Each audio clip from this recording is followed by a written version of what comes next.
আমরা দেখেছি যে বর্তমানে যে সরকার আছে তারা নির্বাচনের আগে 25 কোটি বৃক্ষরোপণের একটা ইশতেহার তারা দিয়েছিল, কিন্তু এখন পর্যন্ত 4 মাস হয়ে গেল আমরা এখন পর্যন্ত সেটার বাস্তবায়নের কোনো উদ্যোগ দেখতে পাইনি। 25 কোটি এটা অনেক বড় নাম্বার 5 বছরের হিসেবে। আশা করি যে তারা যথাযথ উদ্যোগ গ্রহণ করবে।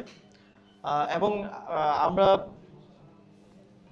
দেখি যে বিশেষ করে শহরগুলোতে বাংলাদেশে আমরা ঢাকা শহরের মধ্যে বসে পরিবেশ নিয়ে আলোচনা করছি, কিন্তু অনেক সময় মনে হয় ঢাকা শহরে যখন আমরা চলি, আপনারা সবাই যাতায়াত করেন বা থাকেন যারা, ঢাকা শহর আর পরিবেশ একে অপরের প্রতিদ্বন্দ্বী বা শত্রুর মতো মনে হয়। কারণ শুধুমাত্র বৃক্ষ না, এর বাইরেও ময়লা আবর্জনা থেকে শুরু করে আমরা প্রায় দেখি দূষণের ইন্ডেক্সে আমরা সবসময় একদম পেছন দিক থেকে এগিয়ে থাকি আর কি, পেছন দিক থেকে ফার্স্ট সেকেন্ড থাকি। এবং বায়ু দূষণের ক্ষেত্রেও একই অবস্থা। এবং এই শহরে আমার মনে হয় পৃথিবীর যে শহরগুলোতে পরিবেশগত কারণে সবচেয়ে বেশি মানুষজন অসুস্থ হয়, বিভিন্ন ধরনের রোগে আক্রান্ত হয়, তার মধ্যে ঢাকা শহর প্রথম দ্বিতীয়র মধ্যে থাকার কথা।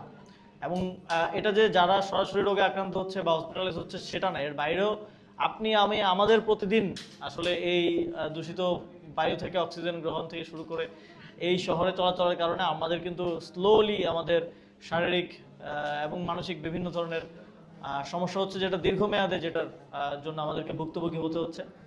এটার দিকে বিশেষ নজর প্রয়োজন। কিন্তু আমরা দুঃখের সাথে বলতে হয় যে আমরা এখন সিটি কর্পোরেশনের প্রশাসকরা আছেন, তাদেরকে আমরা শুধু দেখি যে তারা বিভিন্ন জায়গায় যাচ্ছেন এবং বলছেন যে আমাদেরকে ভোট দিলে আমরা পরিবেশের জন্য এই করব ওই করব। আপনি তো ভাই এখন প্রশাসক হিসেবে বসে আছেন, আপনাকে ভোট দিলে করবেন, এখন করতে কি দোষ? এখন কি কেউ আপনাকে হাত পা ধরে রাখছে যে এখন কিছু করেন না? নির্বাচন কবে হবে আমরা জানি না। আর এটা তো একটা চলমান প্রক্রিয়া, এটা এমন না যে আমি নির্বাচিত হয়ে আসলে 1 বছর পরে করবো, এখন করা যাবে না।